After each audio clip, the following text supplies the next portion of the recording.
Nako, tila wasak na po ang tinatawag na super majority diyan po sa mababang kapulungan ng Kongreso na taga-suporta ni Pangulong Bongbong Marcos Jr. Ito ay matapos ho na magpahayag ngayon at maglabas ng paninindigan ang NUP o itong National Unity Party.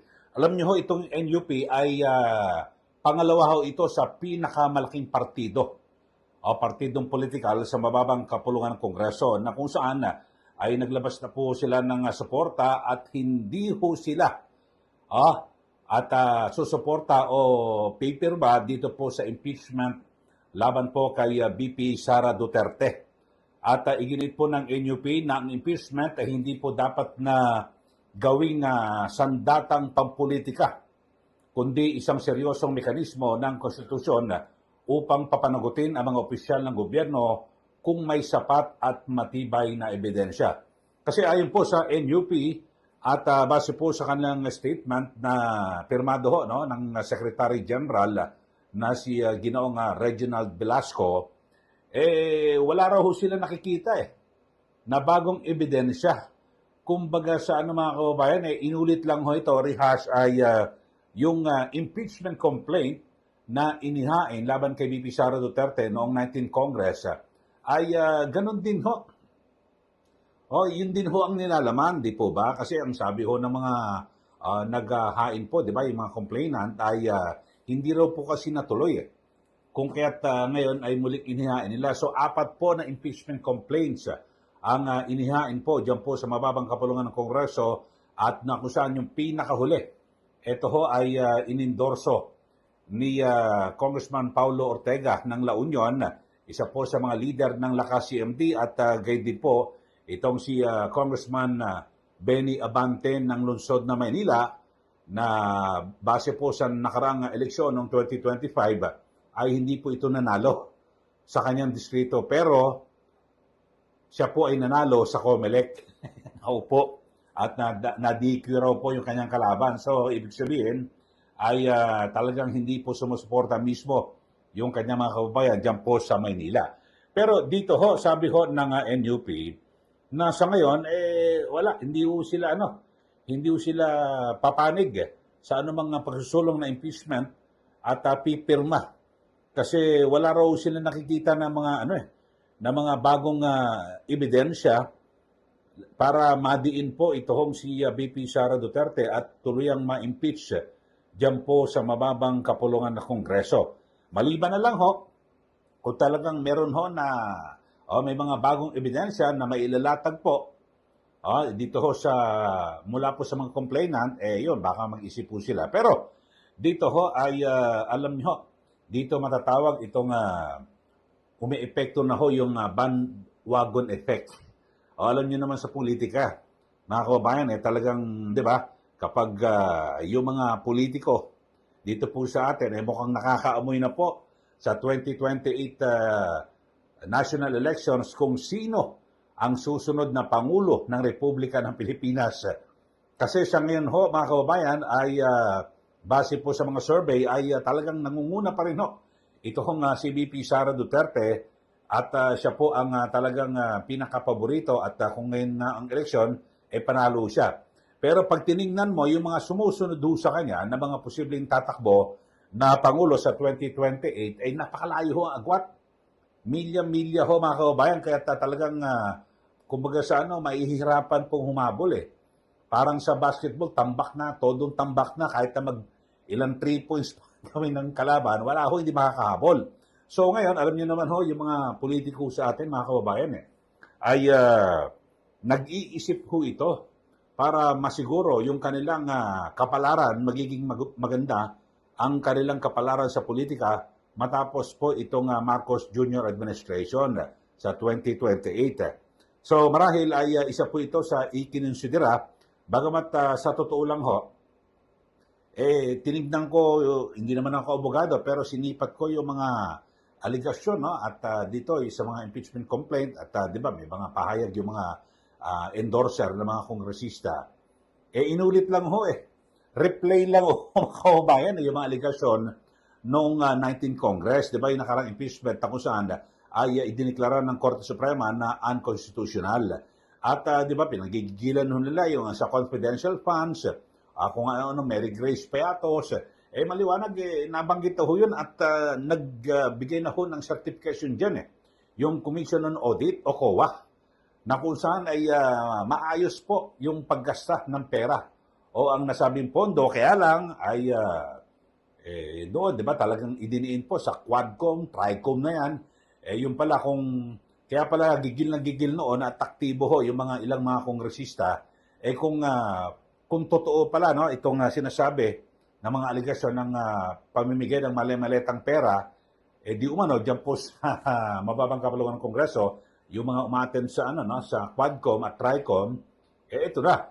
Kaya pala sila, gigil na gigil noon, nasususian di umano, no?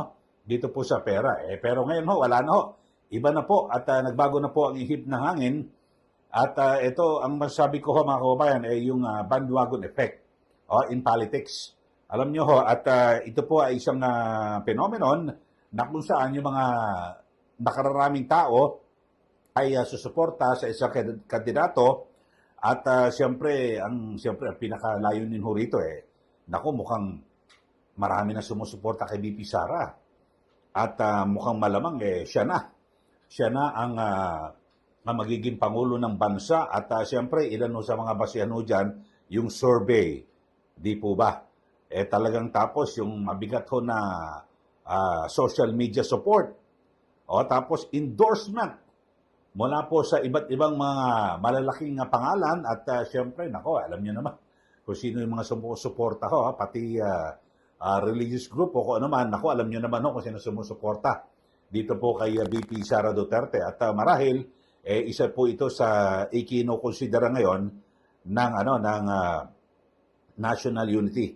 At ito ilalabas lang natin sa ating dito sa ating TV screen, ito hong inilabas na press statement ng National Unity Party. Ito, February 25, 2026. At yun ho, permado po yan ni Reginald Velasco. Ito po yung Secretary General. Ayan, mababasa nyo ho yan at habang tayo po nag-broadcast at ating tinatalakay, ito pong issue. At ang kanilang panawagan ho, ito, maganda ho ito Alam niyo naman ho, basta't sa ikabubuti ho ng taong bayan, kahit itong mga politikong ito, isasang-ayon na natin, lalo na ho itong mga miyembro po ng NUP, ang sabi po nila ay dapat na paglaanan ng Kongreso ng atensyon at oras yung mga agarang suliranin, yung mga talagang pinaka-importante na dapat ho na bigyan po nila ng atensyon at pansin along ho ito. Yung kabuhayan po ng mga Pilipino. Paano ho ba nila mapapagaan ang buhay ng mga Pilipino? Paano nila maiibsan yung gutom ng mga Pilipino? Dapat ho, tama ho yan. Yan po ang unahin ng mga kongresista natin sa halip na yung mga impeachment na yan. Alam nyo, kaya nga ho yung Iglesia ni Cristo sila po ay tutol sa impeachment na hindi lang ho kay BP Sara, maging kay Pangulong Bongbong Marcos, lahat po basta impeachment, kay sa presidente man o sa vice presidente. Bakit ho? Kasi totoo naman ng impeachment, ito po ang ugat ng pagkakawatak-watak ho ng mga Pilipino, di po ba? At siyempre, kapag ganyan may kaguluhan at hindi po nagkakaisa ang mga Pilipino, tuhog-tuhog na po yung epekto sa problema. Ano ho ito? Siyempre, kapag hindi po matatag at hindi po nagkakaisa mga Pilipino, siyempre, yung politika, gugulo sa atin, di ba? Yung politika at yung mga investor, kakaban. Magulo sa Pilipinas, hindi nagkakaisa yung mga Pilipino at nag-aaway-away ang mga politiko. So, dyan ho, yan po ang epekto ng sinasabi ho natin ng impeachment. Kaya talagang yung INC, ayaw po nila. Ang gusto nila ay magkasunduan lahat Na tama po naman na dapat ho nagkakaisang lahat po ng mga politiko at sa ikabubuti po para po sa interes ng taong bayan.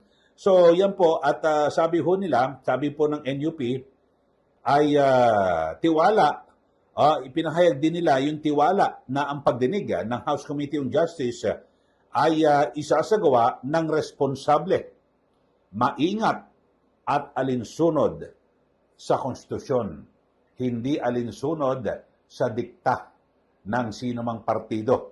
Kasi binabanggit nga ho ni Congressman Toby Chanco ng Nabotas nang i-endorse ho ni Congressman Paulo Ortega ng La Union at Congressman Benny Abante, ito pong ika-4 na impeachment laban po kay VP Sara Duterte. Sabi ni Congressman Toby, nako, ano yan, may basbas yan ni dating Speaker Martin Romualdez.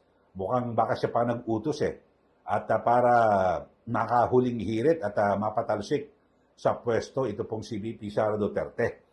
So, yun ho mga kababayan, at ang pag-aanunsyo kasi, alam niyo naman ho, ito hong kagandahan ng kapasyahan ni VP Sara Duterte na maaga niya hong sinabi na siya po ay kakandidato sa 2028 presidential elections kasi ay makikita niya na ho kung sino ho yung mga sino yung kanyang mga kalaban at sino yung kanyang mga pwedeng kakampi.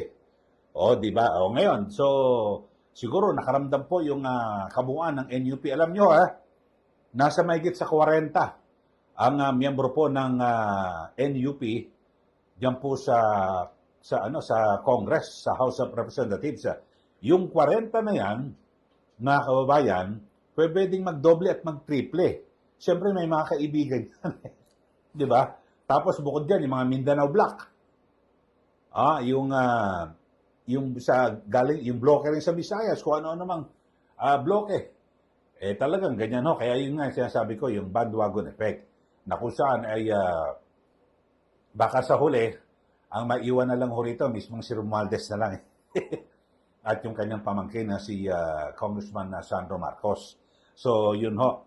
At dapat ho talagang lahat to maging maingat ho, mga kababayan, kasi alam nyo ho, ano to uulitin lang ho, i-replay lang ho, yung, di ba, alam nyo naman yung nangyari noong 2025, di ba, yung nakaraan.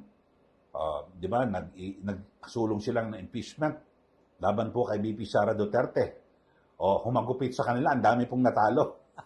Yung mga pumirma po sa impeachment, olats, marami ho. Di ba? At talagang yung iba lumusot lang sa butas ng karayom, di ba? Katulad sa Maynila.